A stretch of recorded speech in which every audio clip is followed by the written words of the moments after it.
जय हिंद प्यारे बच्चों। तो 1 तारीख से आपका फेज 2 स्टार्ट हो रहा है।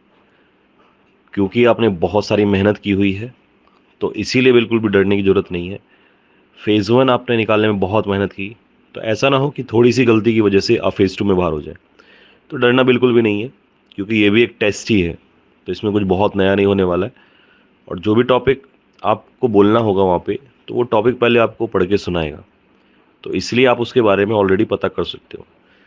तो मैं अपनी तरफ से बहुत सारी शुभकामनाएं आपको देना चाहूँगा। अपने माता पिता का आशीर्वाद लो और निकल पड़ो। तो मेरी तरफ से आपको बहुत सारी होंगे। शुभकामनाएं। ये तो मैं जानता हूं कि मेरा स्टूडेंट अगर है तो वो कहीं ना कहीं अपने लक्ष्य की तरफ आगे बढ़ रहा होगा। हाँ, ये जरूर हो सकता है कि कई बार मन में बहुत सारी बातें होती हैं, पेपर पास आता है तो डर लगने लग जाता है, तैयारी में होते हैं फिर भी डर लग रहा होता है, चाहे वो फेज 1 की तैयारी कर रहे हो, फेज 2 की तैयारी कर रहे हो, चाहे वो एनडी की तैयारी कर रहे हो या वो किसी भी एग्जाम की तैयारी कर रहे हो। देखिए, जब एक स्टूडेंट अपनी लाइफ में तैयारी करना स्टार्ट करता है और लास्ट में जब उसका फाइनल सिलेक्शन होता है, तो शुरू से लेकर अंत तक की जो जर्नी होती है ना बच्चों, इसमें केवल पढ़ना ही नहीं होता। क्योंकि मैं भी एक स्टूडेंट रह चुका हूं कभी अपनी लाइफ में, तो शायद मैं आपको बेहतर तरीके से बता सकता हूं कि जब हम स्टार्ट करते हैं ना जर्नी को, तो बहुत आसान लगता है। जब हम सब्जेक्ट्स काउंट करते हैं और आवर्स को डिवाइड करते हैं तो बहुत आसान लगता है। ऐसा लगता है कि 2 घंटे हमने इस सब्जेक्ट को दे दिया, 2 घंटे उस सब्जेक्ट को दे दिया, इसमें से इतना पढ़ लिया, उसमें से इतना पढ़ लिया, तो ये तो 2 महीने में हमारा 4 महीने में सिलेक्शन हो जाएगा। लेकिन आप एक्चुअल में देखिए, जब आप तैयारी के कुछ महीने आगे बढ़ते हैं तो शायद वो जो जर्नी है ना, वो बहुत दूर लगने लगती है। और जैसे जैसे इस समुद्र में हम डुबकी लगाते हैं तो पता चलता है कि ये बहुत गहरा है। ऐसा हर बच्चे के साथ होता है। और अगर सिर्फ पढ़ाई ही एक टारगेट हो तो बहुत आसान है। लेकिन इस पढ़ाई के साथ साथ और बहुत सारी जो इस समुद्र में जो मछलियां और मगरमच्छ हैं जिनसे हमें लड़ना पड़ता है, वो बहुत टफ है। बहुत सारे डिस्ट्रैक्शंस ऐसे आते हैं जिनसे हम लोग जब लड़ते हैं तो अपना जो रास्ता है उसको भूल ही जाते हैं। शायद मैं जो कह रहा हूं वो आप रिलेट कर पा रहे होंगे इस चीज को। तो प्यारे बच्चों, आज इस वीडियो के माध्यम से जो जो बातें मैं आपको बताऊंगा, अगर आपने ये पूरी कहानी को ध्यान से सुना तो मैं गारंटी से लिख के देता हूं, आप इस लास्ट में, वीडियो के लास्ट में ये बोलकर जाओगे कि सर, आज जो बातें आपने बताई हैं ये वास्तव में हमारे दिल की वो चीजें थी जो हमसे कभी किसी ने नहीं पूछी। और जो चीजें मैं बोलूंगा अगर आपने वो फॉलो कर लिया ना बच्चों, और उस चीज को एक बार अपने दिल से लगा लिया, तो आपका सिलेक्शन नहीं रोक सकता कोई भी। तो जय हिंद, स्टार्ट करते हैं। प्यारे बच्चों, आप इस वीडियो में बहुत सारे सिलेक्शंस देखेंगे। ये अभी जो आपका लास्ट एग्जाम हुआ है, एयरफोर्स का जो एग्जाम हुआ है, ये उसी एग्जाम के सिलेक्शंस हैं।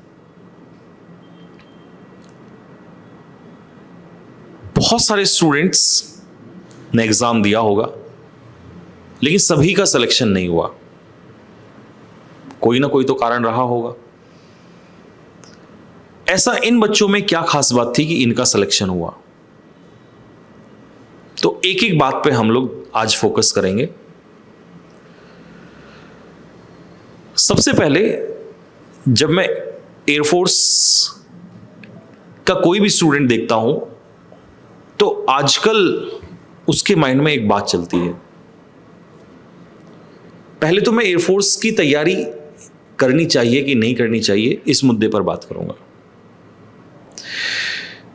देखिए, जब मैं एनडीए की तैयारी के लिए घर से निकला था तो बहुत सारे लोगों ने ये बात मुझे बोली थी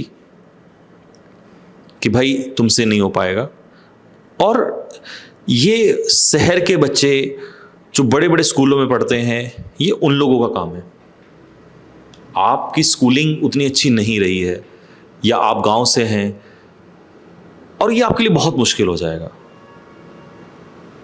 शुरू में बहुत डर लगा, बहुत प्रॉब्लम भी आई, लेकिन मैं हमेशा एक बात को दिमाग में रखता था कि अगर मैंने अपने इस गोल को छोड़ दिया, तो जो मेरे गोल की वजह से मेरे से जुड़े हुए जो बहुत सारे लोग को कल खुशियां मिलेगी, मैं ये खुशी उनको कैसे दे पाऊंगा। देखिए, दुनिया में कोई भी व्यक्ति क्या बोलता है, इस बात से आपको कोई फर्क नहीं होना चाहिए। बहुत सारे बच्चे कहते हैं सर ये 4 साल के लिए होगा, या ये इतने साल के लिए होगा। आपको सबसे पहले ये ध्यान रखना है, वैसे तो आपको पता ही है, मैंने कई बार बोला है कि कहीं ना कहीं ये सोच के चलिएगा कि, और बहुत सारे लोगों ने भी ये बात बोली है और ये लगभग कंफर्म ही है, कि आने वाले 2 साल के अंदर अंदर लगभग जितने भी बच्चे जा रहे हैं ना, ये सब परमानेंट होने वाले हैं। वो दिन बहुत दूर नहीं है जिस दिन हम पछताएंगे कि यार काश मैंने भी इसको ज्वाइन कर लिया होता, तो आज मेरे भी तन पे वर्दी होती। क्योंकि आप खुद सोच के देखिए, जब 4 साल के लिए कोई बच्चा अंदर जाता है और 3 से 4 साल में उसको ट्रेन होने में लगता है, और 4 साल के बाद उसको बाहर भेज दिया जाएगा, तो सरकार कोई बेवकूफ़ तो नहीं है ना, सेना जो है, फौज जो है, वो बेवकूफ़ तो नहीं है ना कि पैसा खर्च करेगी आपके ऊपर और आप वापस आ जाएंगे, या वो आपको बाहर निकाल देंगे। इसमें उनका तो कोई फ़ायदा नहीं हुआ, उन्होंने तो आपको खिलाया, ट्रेंड किया और आपको बाहर निकाल दिया। सोचने वाली बात यह है।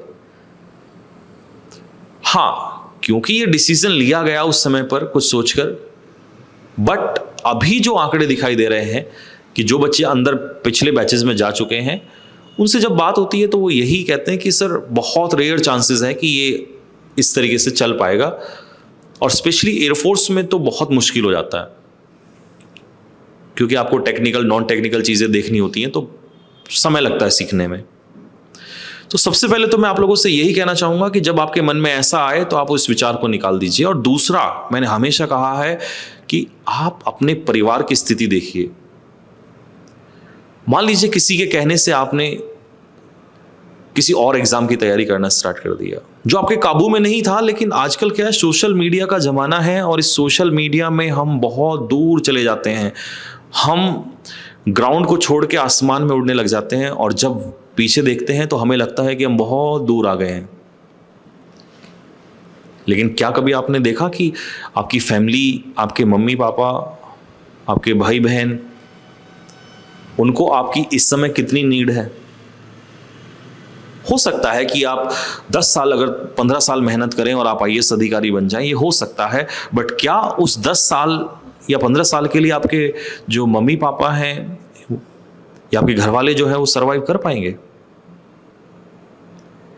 हो सकता है कि आप अभी से 10 साल बाद तक तैयारी करते रहें और आप बहुत अच्छी पोस्ट, बहुत अच्छी जॉब ले लें, ये हो सकता है, बट क्या आप उस कंडीशन में हैं? क्या आपकी परिस्थितियां आपको ये अलाउ करती हैं? और क्या ही फायदा उस नौकरी का जो 10 साल बाद मिले, और तब मिले जब आपके जितने भी आपसे जुड़े हुए लोग हैं उनके आंसू पहुंचने लायक भी आप ना रहें। देखिए, मेरा मानना यह है कि सपने बहुत जरूरी होते हैं, सपने देखना बहुत जरूरी है, लेकिन ऐसा ना हो कि अपने सपनों को पूरा करते करते आप जिनके सपने पूरा करने निकले थे या जिनकी वजह से आप पूरा करने निकले थे, आप उन्हीं को भूल जाएं। तो मैं ये मानता हूं, मैंने अपनी लाइफ में यही सीखा है कि हमेशा गोल पे फोकस करो, लड़ो, बट तब तक जब तक आपकी परिस्थितियां आपको अलाउ करती हैं, या आपके गोल, आपके लड़ने से आपके घर वालों पर कोई फर्क नहीं पड़ता है। क्योंकि अगर सब कुछ पीछे बर्बाद हो गया तो आगे कुछ भी पाकर आपको कभी खुशी नहीं मिलेगी। तो प्यारे बच्चों, कभी भी दूसरे की बातों को सुनकर या दूसरे के बारे में सोचकर या दूसरों की बातों से प्रभावित होकर आपको डिसीजन नहीं लेना है। एक अच्छा व्यक्ति वही है जो अपनी परिस्थिति के अकॉर्डिंग डिसीजन लेता है। तो ये तो था कि आप जब भी तैयारी करें तो अपने मन से करें। अब मैं आता हूं दूसरे पहलू पे कि आप देख रहे हैं इतने सारे बच्चों ने सिलेक्शन लिया, आप इनमें से क्यों नहीं हैं? आपका इंटरव्यू यूट्यूब पे क्यों नहीं आया, या आपका फोटो क्यों नहीं आया, या कल आप फाइनल सिलेक्शन वाले बच्चों की लिस्ट में क्यों नहीं पहुंच पाए? देखिए, इसका सबसे पहला रीजन क्या है। अगर मैं एग्जाम की बात करूं, मैंने बहुत सारे बच्चों के इंटरव्यू लिए, यहां पर इतने सारे स्टूडेंट्स आए, तो मैंने बहुत सारे बच्चों के इंटरव्यूज लिए, उनसे जाना कि कैसे कैसे उन्होंने तैयारियां की, ना केवल अपने सब्जेक्ट के बारे में बल्कि दूसरे सब्जेक्ट्स में भी। तो वो एक्सपीरियंस मैं आप लोगों से शेयर करूंगा, क्योंकि अभी एक हफ्ते बाद आपकी क्लास स्टार्ट होने वाली है बच्चों। अगस्त मंथ में आपकी क्लासेस स्टार्ट हो जाएंगी, और उसके बाद सिर्फ आपको 2 महीने मिलेंगे, और 2 महीने में ही आपको सब कुछ पढ़ना है। और सबसे बड़ा दिक्कत तब आता है कि जब आपको सब कुछ पढ़ना हो। देखिए, अगर सिर्फ इंग्लिश पढ़ना हो तो मुझे पता है आप 24 घंटे उसमें पढ़ सकते हैं, क्योंकि वो आपका फेवरेट सब्जेक्ट है, या किसी का मैथ्स फेवरेट सब्जेक्ट है तो मैथ्स पढ़ सकता है। लेकिन दर्द तब होता है कि जो सब्जेक्ट फेवरेट ना हो और वो कमजोर भी हो और उसको भी पढ़ना है। शायद मैं आपके दिल की बात कह पा रहा हूं इस समय पर। तो इसीलिए अगले 2 महीने बहुत इंपॉर्टेंट हैं। अब इसमें कैसे कैसे स्ट्रेटजी बनानी है आपको, ये ध्यान से सुनिए। सबसे पहले एयरफोर्स में मैं बात करता हूं अपने ही सब्जेक्ट की, इंग्लिश की, क्योंकि आपको पता है कि इंग्लिश लीड रोल में रहता है हमेशा से ही। और इंग्लिश जिस स्टूडेंट का अच्छा रहा है, रेयरेस्ट चांस ऐसा होगा कभी कि वो बच्चा बाहर हुआ होगा, रेयर। तो ऐसा क्या करें कि सर इंग्लिश में हम 20 में से 18, 20 में से 17, 20 में से 19 या 20 में से 20, ऐसा क्या करें? देखो, सबसे पहले तो आप कहीं भी जहां से भी तैयारी कर रहे हैं, तो आज के टाइम में ऑनलाइन मीडियम सबसे बेस्ट है। और ऑनलाइन मीडियम के माध्यम से आप पूरे भारतवर्ष में आप कहीं से भी तैयारी कर सकते हैं। आपकी क्लासेस चलेंगे भी बहुत जल्दी, तो YouTube पे भी क्लासेस चलने वाली हैं, वहां से भी आप पढ़ेंगे। बहुत सारे तमाम बच्चे, मैं ये नहीं कहता कि सभी बच्चों ने, जितने भी आप सिलेक्शन देख रहे हैं इनमें से सब हमारे एप्लीकेशन से हुए हैं, किसी ने पेड बैच खरीदा था उससे हुए हैं, नहीं। इनमें बहुत सारे बच्चे ऐसे भी हैं जिन्होंने सिर्फ YouTube से पढ़ा और उनका सिलेक्शन हो गया। बहुत सारे बच्चे ऐसे भी हैं जिन्होंने पेड बैच खरीदा, उनका सिलेक्शन हुआ। तो ये तो बिल्कुल मायने नहीं रखता कि आप कहां से पढ़ रहे हैं, बट हाँ, ये बहुत ज्यादा मायने रखता है कि आप कौन सी कैटेगरी के स्टूडेंट हैं। और पहले आप ये डिसाइड करिएगा, तब आप उस अप्रोच को फॉलो करिएगा। जैसे मैं आपको बताऊं, अगर आप बिल्कुल बिगिनर्स हैं, तो एक बिगिनर के लिए बहुत टफ हो जाता है YouTube से पढ़ना, क्योंकि उसको ये समझ नहीं आता कि मैं कहां से स्टार्ट करूं, क्योंकि बहुत सारी चीजें होती हैं, बहुत सारे डिस्ट्रैक्शंस होते हैं। तो तब वो फिर किसी पेड बैच की तरफ चलता है कि नहीं भाई, मैं शांति से यहां से बेसिक से स्टार्ट करूंगा। बिगिनर्स के साथ, जो फर्स्ट टाइम या सेकंड टाइम दे रहे होते हैं, उनके साथ यही होता है। हाँ, बहुत सारे बच्चे ऐसे होते हैं जो किसी बहुत छोटी सी चीज, मान लीजिए फिजिक्स में फेल हो गया, या मैथ्स में फेल हो गया, या रागा में फेल हो गया, बाकी उसका दूसरा पार्ट सब्जेक्ट अच्छा था, तो वो स्टूडेंट क्या होते हैं, वो लास्ट टाइम पे YouTube से भी प्रैक्टिस करते हैं, तो उनका सिलेक्शन हो जाता है इजीली। तो पहले तो आपको डिसाइड ये करना है कि मैं किस कैटेगरी में हूं, क्या मैं, क्योंकि देखिए दुनिया है, भीड़ है, अगर उसके हिसाब से चलोगे ना तो आज भी रह गए और आप हमेशा रहते रहोगे, बहुत मुश्किल हो जाएगा सिलेक्शन होना। आपको सबसे पहले ये देखना है कि भाई, क्या मैं 2 महीने या 1 महीने की क्लासेस करके या सिर्फ प्रैक्टिस करके मेरा सिलेक्शन हो जाएगा? क्या मेरे बेसिक्स जो कमजोर हैं, या मेरे बेसिक्स जो हैं वो स्ट्रांग हैं? तो ये क्वेश्चन आप खुद से पूछ सकते हैं, क्योंकि बच्चों ये ऑफलाइन क्लासेस नहीं है, ऑनलाइन क्लासेस है, तो टीचर तो आपसे नहीं पूछ पाएगा, क्योंकि ऑफलाइन क्लासेस के कुछ फायदे होते थे, वहीं ऑनलाइन के कुछ फायदे हैं, तो उनके अपने अपने दोनों के निगेटिव भी हैं। ऑनलाइन का ये निगेटिव भी है कि टीचर स्टूडेंट से नहीं पूछ सकता। वो बात अलग है कि मैं आपके दिल की बात कई बार जान लेता हूं, लेकिन कई बार ऐसा होता है, बहुत बार ऐसा होता है कि स्टूडेंट से, कितने स्टूडेंट से पूछ पाएगा टीचर? हजारों बच्चे पढ़ते हैं, नहीं पूछ, सबसे बात नहीं हो पाती है।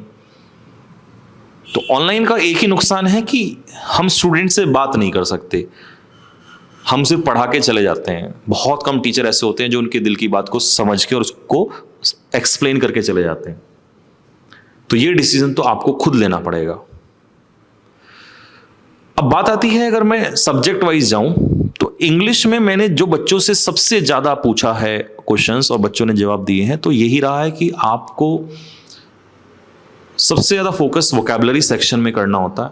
अगर आप अभी भी तैयारी कर रहे हैं, अभी से तैयारी कर रहे हैं, तो आप अपने वोकैबुलरी को स्ट्रॉन्ग करिए। ये क्वेश्चन आपका भी रहेगा कि सर वोकैबुलरी लर्न नहीं होती, तो प्यारे बच्चों, वोकैबुलरी लर्न किसी को भी नहीं होती है। बिगिनर्स को सबसे बड़ी दिक्कत होती है, वोकैबुलरी लर्न नहीं होती है। लेकिन मैं क्या करूं, क्योंकि मैंने जिस भी बच्चे से पूछा है उसने मुझे यही जवाब दिया है कि सर मैं लिखता था, मैं लिखती थी, मैंने बार बार वोकैब को लिखा है, मैंने दिन में 4-4 बार रिवाइज किया है, मैं संडे को सारी वोकैब को रिवाइज करता था या करती थी। ये सारे बच्चों का जवाब रहा है। इसके अलावा कुछ जवाब ही नहीं आया।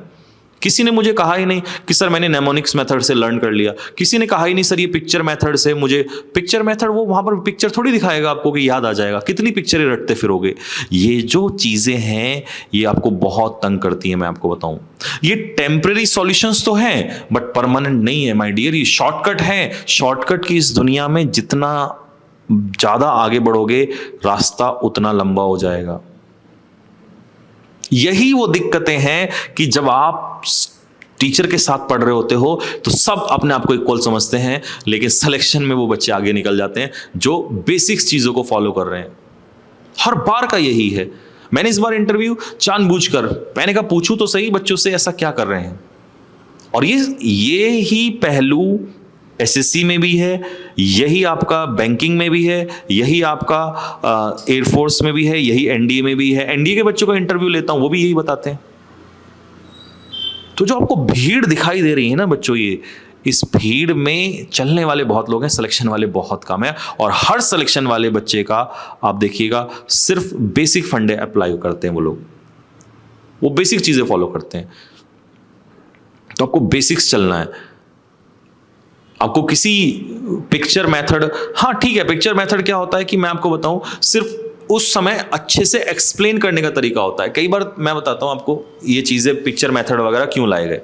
ये इसलिए लाए गए, इसका रीजन ये था कि कई बार टीचर्स क्या होता था, एक्सप्लेन अच्छे से नहीं कर पाते थे, बच्चों के माइंड में वो पिक्चर नहीं जा पाती थी, तो पिक्चर मेथड आ गया।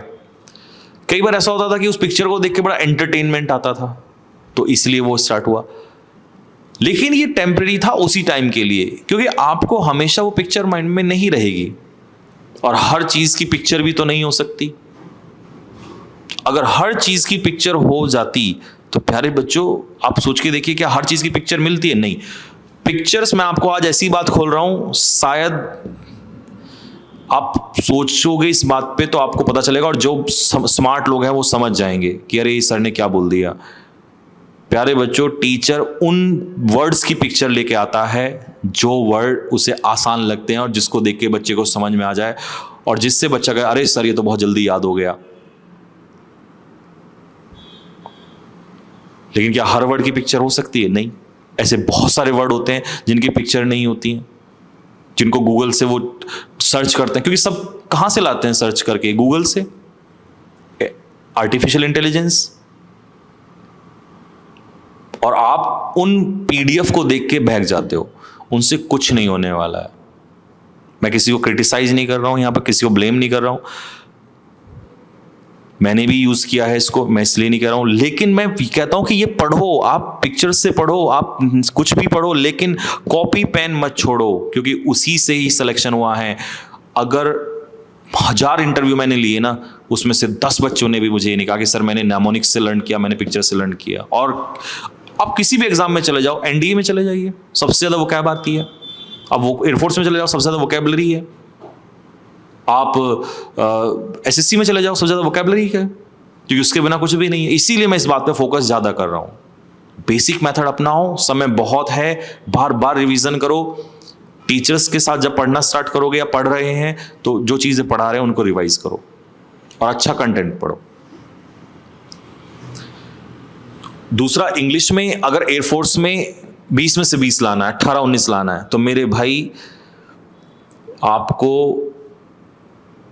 एक पैसेज मिनिमम और कम से कम 2 से 3-4 PQRS रोजाना प्रैक्टिस करना पड़ेगा। आप पता है कहां गलती करते हो? मैंने देखा है, मैंने पूछा बच्चों से कि यार जब प्रैक्टिस कर रहे होते हैं, जब टीचर पढ़ा रहा होता है तो सबको लगता है मेरे भी 20 में से 20, मेरे भी 20 में से 20, लेकिन ये बाद में क्यों नहीं आते? बाद में क्यों 11, 12, 13, 14 रह जाते हैं? तो उसका रीजन ये निकल के आया कि वो पैसेज में कट जाते हैं और आपकी पैसेज की प्रैक्टिस तो होती नहीं है। आप रोजाना 1 पैसेज 2 पैसेज मिनिमम करो और तब देखो वहां कैसा भी पैसेज आ जाए उसको सॉल्व करोगे। आप ढूंढते हो पैसेज का तरीका कि सर कोई शॉर्टकट मिल जाए, नहीं, न्यूज़पेपर से, अरे उनसे कुछ नहीं होने वाला है। आप पैसेज की ही प्रैक्टिस करो और तब देखिए आप रिजल्ट कैसा आएगा। बहुत सारे बच्चों को देखता हूं ग्रामर में लगे रहते हैं, ये चैप्टर पढ़ा दो, वो चैप्टर पढ़ लो, ये चैप्टर कर लो, बुक की बुक। अरे आपको टीचर नहीं बनना है, आपको PhD नहीं करनी है उस सब्जेक्ट में। ऐसे ऐसे क्वेश्चंस में लगे रहते हैं जो आपके एग्जाम में नहीं आने हैं। इसीलिए तो आपको लास्ट में टाइम नहीं मिलता, क्योंकि जो काम की बातें उन पर आप फोकस नहीं करते हैं। टीचर को कितनी नॉलेज है इससे आपको कोई फर्क नहीं पड़ना चाहिए। आपको फर्क पड़ना चाहिए कि वो जो आपके एग्जाम में आएगा वो काम की बात है या नहीं है। क्योंकि टीचर को तो अपार नॉलेज है, वो तो आपको बोलता रहेगा, ये भी पढ़ा देगा वो भी पढ़ा देगा आपको नॉलेज दिखाने के लिए। तो काम की चीजों फोकस करो। आप देखो कहां से क्वेश्चन आ रहा है, आपका डायरेक्ट इनडायरेक्ट क्वेश्चन आ रहा है उसको पकड़ो, एक्टिव पैसिव से आ रहा है वहां से उसको पकड़ो, आर्टिकल से क्वेश्चन आता है उसको पकड़ो, formation of noun, formation of verb आ रहा है उस टाइप के क्वेश्चंस करो। मेन चीजों पे सिलेबस ये भी पढ़ लो वो भी पढ़ लो, नहीं होता। आप एनडीए का एग्जांपल देता हूं मैं आपको। मैंने एनडीए के बच्चों को जब भी ऑफलाइन क्लासेस कराई हैं या ऑनलाइन में भी बहुत बार, मैंने पूरे चैप्टर्स कभी नहीं पढ़ाए ग्रामर में, कभी नहीं पढ़ाया पूरा। बहुत सारे चैप्टर्स छुड़वाता हूं मैं, क्योंकि नहीं आता है वहां से, यूपीएससी नहीं उठा रहा। पैटर्न के अकॉर्डिंग चलोगे तो ठीक है, नहीं तो आप पुराने पैटर्न पे चलो, कभी नहीं होगा। अब सपोज करो मैं उनको 6 महीने ग्रामर ही पढ़ाता रहूं और आता उनके एग्जाम में है वेटेज 120 मार्क्स का वोकैबुलरी का, एनडीए वाले यहां कमेंट में लिख के जाएंगे, देख लेना कि ये बात सत्य है नहीं है, या जिन्होंने मुझसे पढ़ के सिलेक्शन लिया है या जो अभी भी पढ़ रहे हैं। लेकिन ये बात वो आदमी समझ सकता है जो एनालिसिस कर रहा है कि हाँ किस एग्जाम में कौन सी चीज आ रही है। उनको रोजाना 10 PQRS प्रैक्टिस कराए जाते हैं, वो प्रैक्टिस करो। एनडीए वाले अगर हैं आप, वोकैबुलरी रोजाना करो, सिनोनियम्स, एंटोनियम्स, ईडियम्स, करंट पैटर्न पे चलिए। मैं देख रहा हूं कुछ लोग वन वर्ड एनडी की तैयारी कर रहे हैं, वो वन वर्ड पढ़ रहे हैं, क्या मतलब है इस बात का? अपनी गलतियों को पहचानो भाई, नहीं तो अटेम्प्ट तो आते रहेंगे जाते रहेंगे, समय निकल जाएगा। और जितना तुम ये सोचोगे ना ग्रेजुएशन के बाद कर लूंगा, मैं सही बता रहा हूं आपको, अभी कुआं है फिर भी आप बहुत आसान है। अगर आप वापस आए ना ग्रेजुएशन के बाद, आपने सोचा, तो ये समुद्र हो जाएगा और बहुत सारी मछलियों से, शार्क से लड़ना पड़ेगा आपको, बहुत टफ हो जाएगा। और प्रेशर अलग होगा, फैमिली प्रेशर अलग होगा। इस एज में प्रेशर नहीं होता, मैं रहा हूं, मैंने एनडीए खुल के लड़ा है, प्रेशर नहीं था मेरे ऊपर, था लेकिन उतना नहीं था। बट जैसी ग्रेजुएशन हुई ना, जब हम फोन करते हैं ना घर पे कि इतने पैसे भिजवा दो हमें, और आजकल तो, पहले तो होता भी नहीं था, आजकल तो सब घर से ही पढ़ लेते हैं, लेकिन घर पे रह के भी नहीं आप मांग सकते। और जो एक रोजाना का सवाल होता है ना कि कब होगा तेरा सिलेक्शन, ये सवाल बहुत टफ होता है। तो इस बात को समझो, दूसरों की जिंदगी कैसी चल रही है उसको देख के अपनी से कंपेयर मत करो। क्या पता उसने पहले क्या किया हो, अपनी लाइफ में कितनी मेहनत की हो, क्योंकि ये सोशल मीडिया सबसे ज्यादा बर्बाद, हमारे माइंड को सबसे ज्यादा खराब करता है ये। तो इस चीज को छोड़ो और अपने काम पे लगो और अपनी स्ट्रेटजी बनाओ, ठीक है? तो ये इंग्लिश के बारे में मैंने आपको सारी कहानी बताई, क्योंकि सबसे ज़्यादा परेशानी बच्चों को यहीं से होती है। अब मैं फटाफट जल्दी से बाकी चीज़ों में बताता हूँ।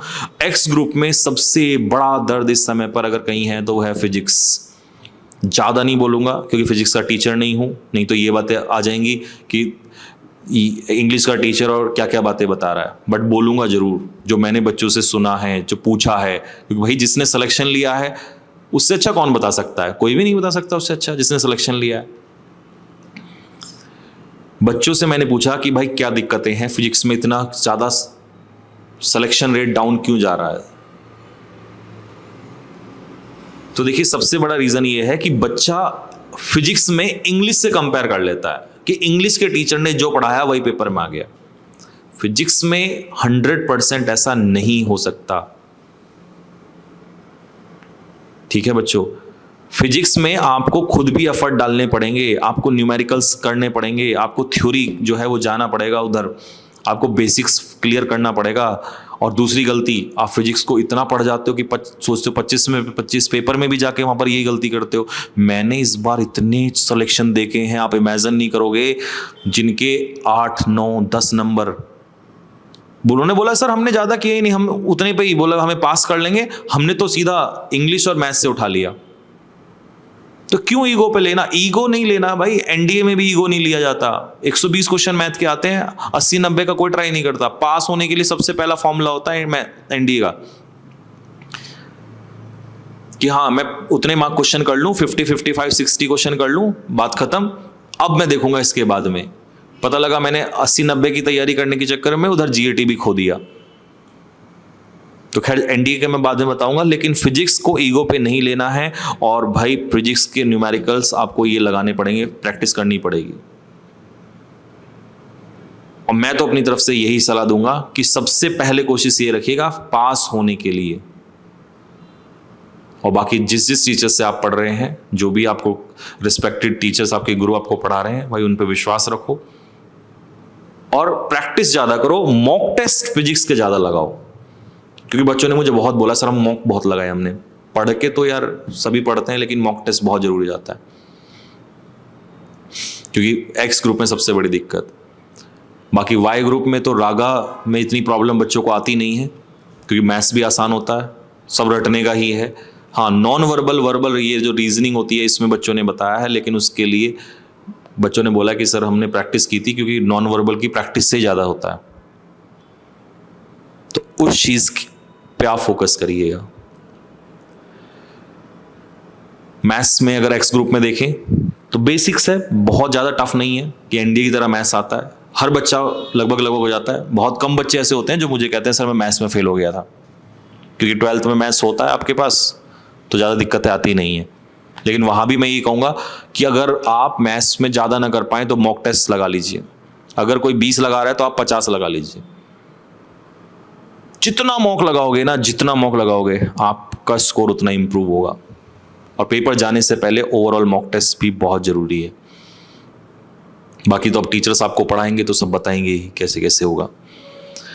तो ये तो था आपके सब्जेक्ट्स के बारे में।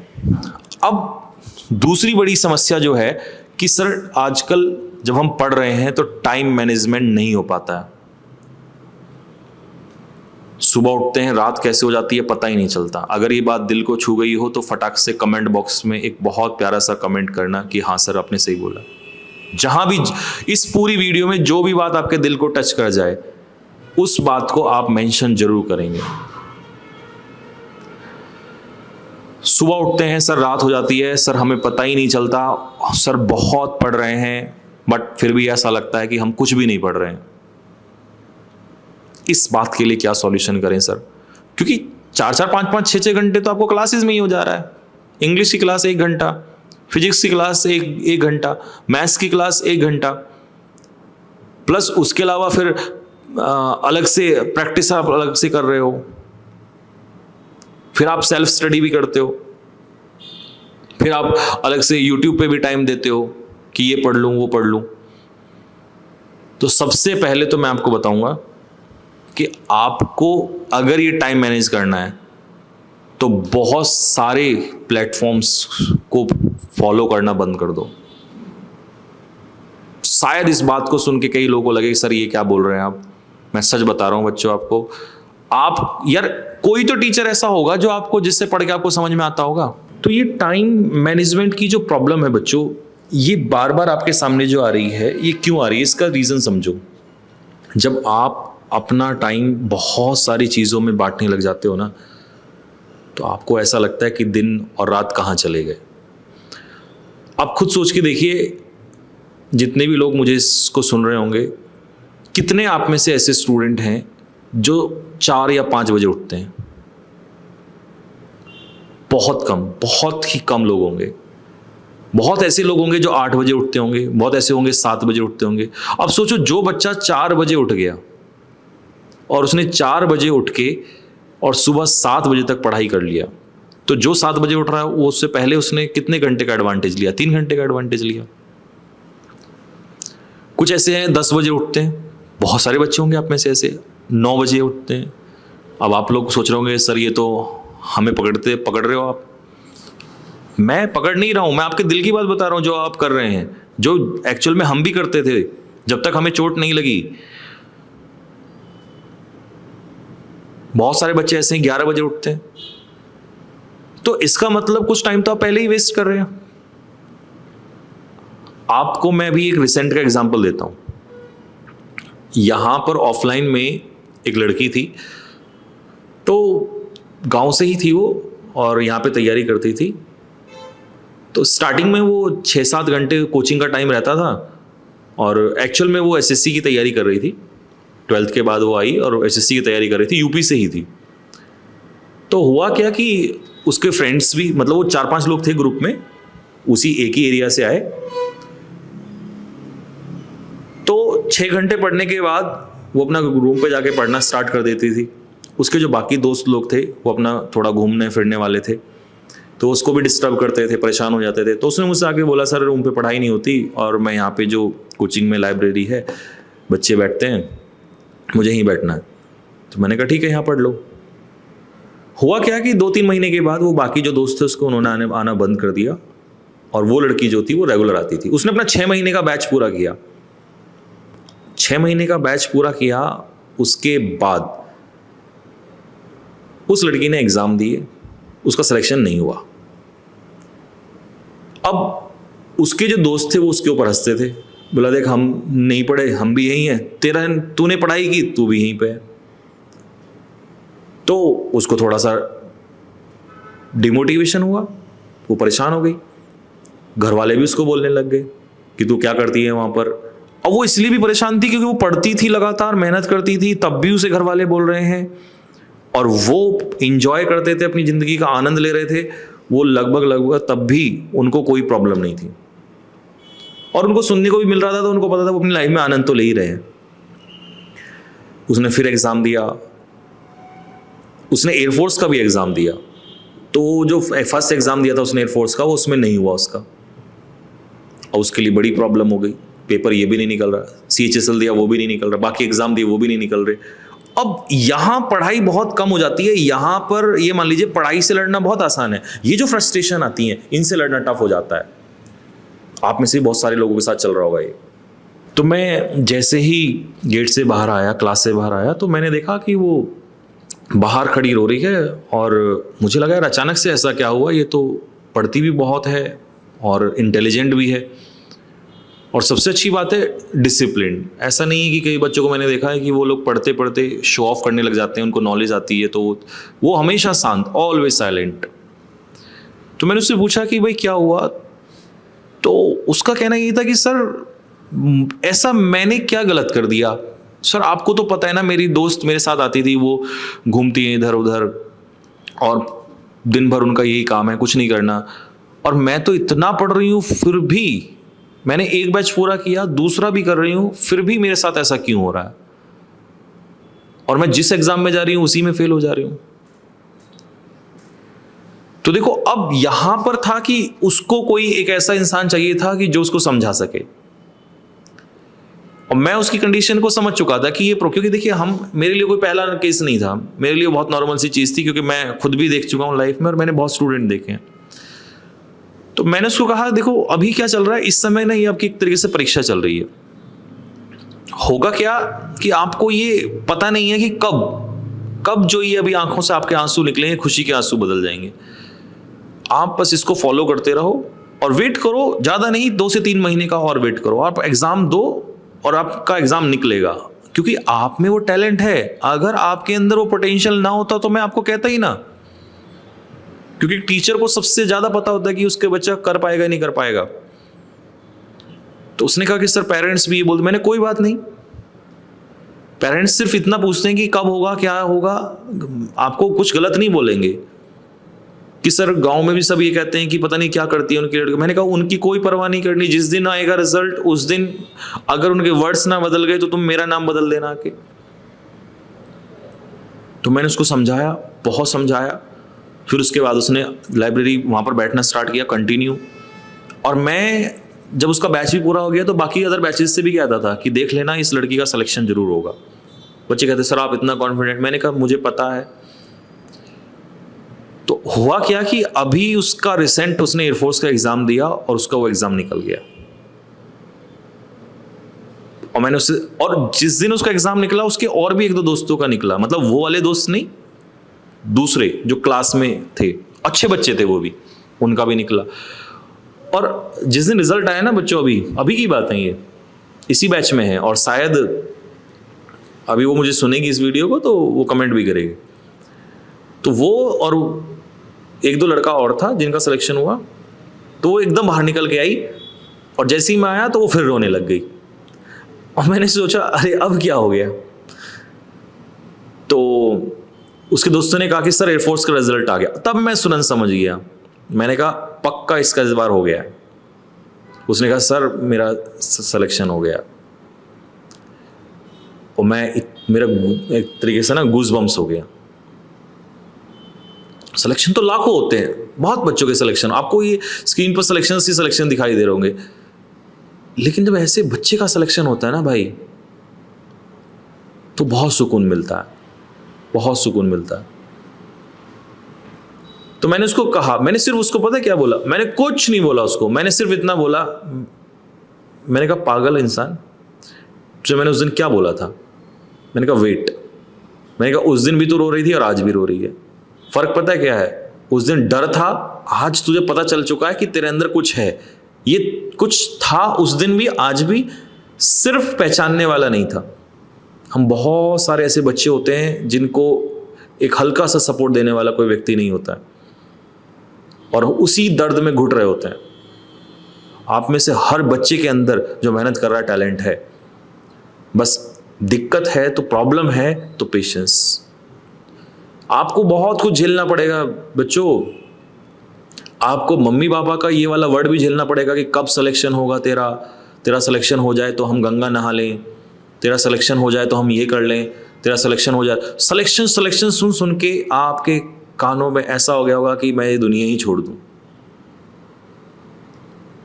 घर से बाहर निकलोगे तो 4 लोग इसी बात में बैठे रहेंगे, आपको देखते रहेंगे, बोलेंगे कुछ नहीं, उनकी स्माइल ही आपको चुभने लगेगी। आपका मन करेगा घर से बाहर ना निकलूं।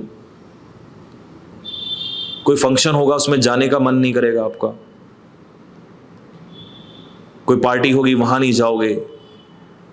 तो सबसे क्यों पढ़ाई से दर्द नहीं है आज के बच्चे को। आज के बच्चे को दर्द है इन सब चीजों से। और कहीं अपने साथ वाले का सिलेक्शन हो गया तो वो अलग से प्रेशर आ जाता है। फिर तो ताने इतने, मैंने तो बहुत सुने हैं, मेरे साथ वालों के तो मुझसे पहले ही सिलेक्शन हो गए थे। बहुत बहुत सुना है। क्योंकि कमियां फिर हम में निकालते हैं कि उसका हो गया तुम्हारा नहीं हुआ। हो सकता है उसने कुछ किया हो हमसे पहले, या कोई लक उसका रहा हो, या थोड़ी मेहनत उसने ज्यादा कर ली हो, बट ऐसा तो नहीं है ना कि हम नहीं कर रहे हैं, हम भी तो कर रहे हैं।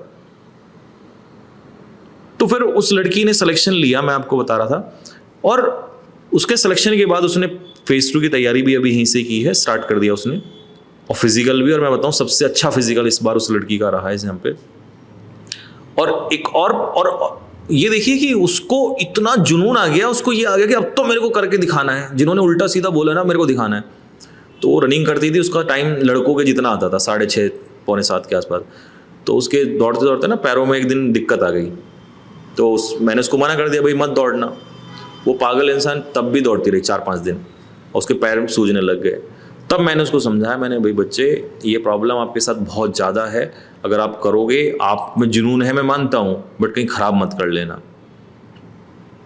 और अभी मेरी और सबकी ब्लेसिंग्स उसके साथ है कि भाई उसका सिलेक्शन हो जाए, और जिन लोगों ने उल्टा सीधा बोला ना उनके लिए वो बहुत बड़ा रिजल्ट, बहुत बड़ा सबक होने वाला है, एक तरीके से तमाचा होने वाला है। बट ये कैसे पॉसिबल हुआ? ये पॉसिबल तब हुआ जब उसने लड़ा, वो चीजों से लड़ी। सब कुछ उसको डेली झेलना होता था, लेकिन फिर भी पढ़ना होता था। अगर वो भी सोच के चली जाती वापस तो किसी को जवाब नहीं देना था। और वो जो रोने वाले आंसू थे ना, वो पूरी जिंदगी बहाने थे उसने। तो अगर आप मैदान में कूद गए हो तो पीछे नहीं हटना है, ये चीजें तो आपके साथ आएंगी, परेशान नहीं होना है आपने, सुनना है, सुनो, आदत डाल लो। क्योंकि जिस दिन ये आदत पड़ गई ना, जिस दिन आप में बेशर्मी आ गई, उस दिन आप सिलेक्शन पे निकल जाओगे। सुनना तो पड़ेगा आपको, जब तक सिलेक्शन नहीं होगा सुनना पड़ेगा। और टाइम मैनेजमेंट के लिए मैं आपको बताऊं बच्चों, ये बात जो फर्स्ट टाइम तैयारी कर रहे हैं उनको सबसे बड़ी दिक्कत आती है, क्योंकि उनको मैथ्स भी पढ़ना है, फिजिक्स भी पढ़ना है, इंग्लिश भी पढ़ना है, और फिर क्लास के बाद सेल्फ स्टडी भी 2-3 घंटे करना है। तो उनको लगता है टाइम ही नहीं है उनके पास। वहीं पर वाई ग्रुप का बच्चा, इंग्लिश भी पढ़ना है उसको, वोकैब भी करनी है, ग्रामर भी करनी है, प्लस उसको साथ में क्लास भी करनी है, प्लस उसको रागा भी पढ़ना है, रीजनिंग भी करनी है, टीचर का भी पढ़ना है, खुद भी प्रैक्टिस करनी है, उसको मैथ्स भी पढ़ना है, उसको कंप्यूटर भी पढ़ना का भी जो क्वेश्चन है उसको करंट अफेयर भी पढ़ना है। और उसके बाद उसे लगता है टाइम नहीं उसके पास। तो क्योंकि फर्स्ट टाइम वाले बच्चों में आप ये मत सोचिएगा कि आप ही को इतना टाइम लग रहा है। सबको लगता है मेरे भाई, सबको लगता है फर्स्ट टाइम में, सबको लगता है। एसएससी में जब बच्चे फर्स्ट टाइम तैयारी करते हैं ना, आपको मैं बताऊं, इतना बुरा हाल होता है। रीजनिंग पढ़े तो मैथ्स छूट जाता है, मैथ्स पढ़े तो इंग्लिश, इंग्लिश पढ़े तो जीएस, और जीएस पढ़े तो कंप्यूटर। 1 साल तक तो यही समझ नहीं आता। अगर कोई बच्चा एसएससी का होगा ना और उसके दिल को ये बात टच कर गई होगी कि यार सर ने तो ये दिल की बात कह दी, वो कमेंट करेगा, देख लेना, पढ़ लेना कमेंट बॉक्स में। 1 साल तक तो समझ नहीं आता उसको। जबकि बच्चा एंटर करता है, वो पता है क्या सोचता है कि मैंने 3 महीने में सिलेक्शन ले लेना है। क्यों? क्योंकि वो किसी इंटरव्यू को देख के आता है कि 3 महीने में सिलेक्शन ले लिया। लेकिन भाई वो 3 महीने में सिलेक्शन उनका होता है जो पहले से पढ़े होते हैं, और लास्ट 3 महीने में सेल्फ स्टडी करते हैं, 4 महीने में सेल्फ स्टडी करते हैं। तो जब आप बिगिनर्स हैं तो आपको परेशान नहीं होना है। अगर आप पहले से इतने स्ट्रांग नहीं है, कुछ बच्चे होते हैं जिनका स्कूलिंग बहुत स्ट्रांग होता है, इंग्लिश स्ट्रांग होती है। एक लड़की का मैंने इस बार इंटरव्यू लिया, आई थिंक वो आगरा से थी या शायद, उसने कहा कि सर मैंने 2 महीने शायद 20 दिन आपसे पढ़ा, और मैंने पहले कभी नहीं पढ़ा किसी से, और 20 दिन पढ़ के आपसे क्लास मेरा सिलेक्शन हो, मेरा इंग्लिश में स्कोर अच्छा आ गया। अब सोचो क्या कह दें उसके बारे में। हो सकता है उसका स्कूलिंग बहुत अच्छा रहा हो, उसकी इंग्लिश पहले से अच्छी रही हो। इसीलिए मैं कहता हूं भाई, किसी की वीडियो देख के ये मत सोचो कि यार इसने ऐसे कर लिया तो मैं ऐसे कर लूंगा। अपने आप को पहचानो और कंपेयर मत करो, क्योंकि कंपैरिजन से बहुत बड़ा नुकसान होता है। ठीक है, तो मेरी तरफ से मैं यही कहना चाहूंगा कि आप लोगों को परेशान नहीं होना है। और जब संघर्ष की बात आती है ना बच्चों, तो संघर्ष किसे कहते हैं ना, मैं आपको बताता हूं एक स्टोरी। ऐसे ही मेरे एक दोस्त था जिसका नाम है ललित रौथान। ये बहुत समय पुरानी बात है, जब हम लोग तैयारी करते थे उस टाइम पे वो हमसे सीनियर था। हम दोस्त थे लेकिन वो हमसे सीनियर था। मैं एनडीए की जस्ट तैयारी, मतलब मेरा अटेम्प्ट खत्म ही हुए थे, और उसके जो अटेम्प्ट्स थे एसएससी में भी 1-2 अटेम्प्ट बचा हुआ था। तो हमारी काफ़ी अच्छी बॉन्डिंग थी और काफ़ी अच्छे दोस्त थे हम। उसका मैथ्स बहुत स्ट्रांग था, मेरा इंग्लिश ठीक था, तो मैं उसको हेल्प करता था, वो मेरी हेल्प करता था। और हमारे ग्रुप में काफ़ी अच्छा, मतलब बहुत अच्छा लड़का। स्टार्टिंग में क्या था कि उसने थोड़ा सीरियस नहीं लिया अपनी पढ़ाई को, लेकिन बाद में वो बहुत मेहनती, मतलब बहुत मेहनत की उसने। लेकिन हुआ क्या कि उसकी जो एसएससी की एज थी वो ओवर हो गई। अब प्रॉब्लम ये हुआ कि घर वालों ने उसकी उसी समय शादी करा दी, उस टाइम पे। बहुत कम एज, मतलब अगर देखा जाए तो उस एज में अब बेरोजगार भी है।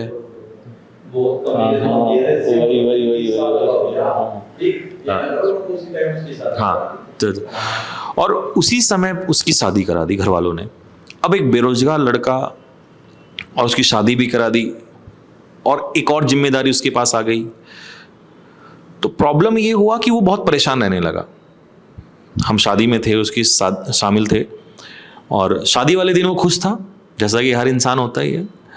लेकिन उसके बाद उससे जब भी बातें होती, वो जब भी मिलता बहुत परेशान रहता, क्योंकि कोई जॉब नहीं थी और प्रॉब्लम बहुत ज़्यादा थी। फिर उसकी एक बिटिया हुई, उसके बर्थडे में भी हम गए, उससे मिलते थे, बहुत अच्छा लगता था। बट बार बार दिक्कत वही आती थी कि देखिए, इंसान के हाथ में जब कुछ नहीं होना तो सब चीज़ें बहुत रूखी लगती हैं। काफ़ी समय तक हम मिले, लेकिन फिर मैं अलग बिजी हो गया, हमारे दोस्त अलग अलग सिलेक्शन हो गए, सब चले गए, वो अपने काम में बिजी हो गया, अपने उसमें बिजी हो गया चीज़ों में। तो काफ़ी टाइम तक हमारी बातचीत नहीं हुई उसके बाद। अभी रिसेंट में देखिए, इतने साल हो गए उसके बाद, तो रिसेंटली अभी मुझे एक न्यूज़ मिली एक दोस्त के थ्रू कि ललित रौथान का सिलेक्शन हो गया है रेलवे में। और रेलवे में एनटीपीसी की कुछ वैकेंसीज निकली थी, ये अराउंड सन 2017-18 के आसपास की बात है। तो उसका काफ़ी उसके ऊपर बवाल भी हुआ था उस समय पर। तो उसका पेपर पोस्टपोन्ड हुआ, फिर प्रॉब्लम आई, ये सब। तो ये देखिए, मैंने जिस दिन मुझे ये पता चला ना, तो आई वॉज लाइक कि यार इतना लंबा समय, और उस बंदे ने तब से पढ़ाई भी कर रहा था, इसका मतलब वो, और जो शादी के बाद जो प्रॉब्लम्स चल रही थी उनको भी फेस करता था, बच्चे भी हो गए हैं, उनको भी देखना है, घर भी चलाना है, पढ़ाई भी करना है, और कहीं ना कहीं उसके माइंड में वो लगन थी कि नहीं भाई, मैंने करना ही है, क्योंकि उसको वो एक मौका मिला हुआ था, उसमें वो चांस मिला हुआ था। उसकी एज हालांकि लगभग ओवर ही हो चुकी थी, लेकिन कुछ समथिंग 2 महीने से उसको मौका मिला था उस एग्जाम में। तो मैं इतना ज़्यादा शॉक्ड हो गया कि मैंने उस दिन ये सोचा कि देखिए, आज तक तो सुना था सिर्फ कि हाँ लोग इतना मेहनत करते हैं, लेकिन वो तो मेरा एक्चुअल में वो मेरा बहुत अच्छा दोस्त, और जिसके साथ मैं रहा हूँ। तो मैंने उस दिन रियलाइज़ किया कि यार, जब दिक्कतें आती हैं ना, और इंसान अगर सोच ले एक बार, तो कोई भी चीज़ इम्पॉसिबल नहीं है। तो जब आपने सोचा है ना, तो चीज़ें आपको परेशान नहीं कर सकती। और आज वो इस समय पर ये एनटीपीसी की जो पोस्ट है, इसमें बहुत अच्छी पोस्ट है। आई थिंक एएसएम होता है वो शायद, तो एएसएम या सेशन मास्टर कोई ऐसी पोस्ट होती है, और उसमें उसका सिलेक्शन हुआ है। आप आएगा, वो मिलवाऊंगा मैं आपको उससे। तो आप ये देखो कि यार कितना लंबा समय, और यहाँ तो एक्सक्यूज होते हैं पहले, आप तो बच्चे हैं अभी, वहाँ देखो कितना बड़ा स्ट्रगल। पहले तो एज खत्म हो रही है, ऊपर से प्रेशर वो अलग, शादी भी करवा दी घर वालों ने वो अलग, शादी के बाद बच्चे हो गए वो प्रेशर अलग, और हर दिन प्रॉब्लम से गुजरना। तो बच्चों, अभी समय है आपके पास, मेहनत करो, और बहुत जल्दी ही आपको, जैसे कि मैंने इस वीडियो में बताया, आपने देखा इतने सारे बच्चे हैं, इतने सारे बच्चों का सिलेक्शन हुआ है। मैं चाहता हूँ इस अगली बार इस लिस्ट में आपका नाम जरूर हो, और जो इंटरव्यूज आ रहे हैं, इन इंटरव्यूज में आपका इंटरव्यू भी हो। तो शायद मेरी ये थोड़ी सी मेहनत, क्योंकि मैं चाहता था इस बार क्लास से पहले आपको बताऊं, क्योंकि सिर्फ पढ़ाई नहीं करनी यार, आतंक मचाना है, तूफान मचा दो इस बार। और हर वो कमी, हर वो प्रॉब्लम जो भी आपको लगी, या जो आपको इस समय लग रही है, उसको सबको दूर करो, क्योंकि सिलेक्शन फाइनली लेना है मेरे भाई, चाहे कुछ भी हो जाए, किसी भी तरीके से। एक चीज सोच लो कि सिलेक्शन की जब लिस्ट आएगी तो सबसे पहले नाम मेरा होगा, इस चीज को देखो। और जाने से पहले मैं कुछ लाइनें बोलना चाहूंगा बच्चों, शायद आपके दिल को अगर टच कर जाएं तो मुझे कमेंट बॉक्स में जरूर बताएं कि बेटियां नसीब से तो बेटे दुआओं के बाद आते हैं, अजी हम लड़के हैं जनाब, कुछ जिम्मेदारियों के साथ आते हैं। आधी उम्र जिम्मेदारियां समझने में गुजर जाती हैं, तो आधी उसे निभाने में। पूरा बचपन किताबों में गुजरता है तो जवानी कमाने में। जिम्मेदारियां उम्र के साथ बढ़ती हैं तो यह बुढ़ापे में कम नहीं होती। अजी कौन कहता है जनाब हम लड़कों की जिंदगी में कोई गम नहीं होता। कभी बेटा बनकर तो कभी बाप का फर्ज निभाना पड़ता है। कभी खाने के लिए नखरे होते थे तो आज खाली पेट ही सो जाना पड़ता है। कभी मां की गोद में सोते थे हम तो कभी जिम्मेदारियों की बोझ में। कभी नौकरी की तलाश में रहते हैं तो कभी सुकून की खोज में। हम हर किसी की तकलीफें समझते हैं मगर अपनी तकलीफों का किसी से जिक्र नहीं करते।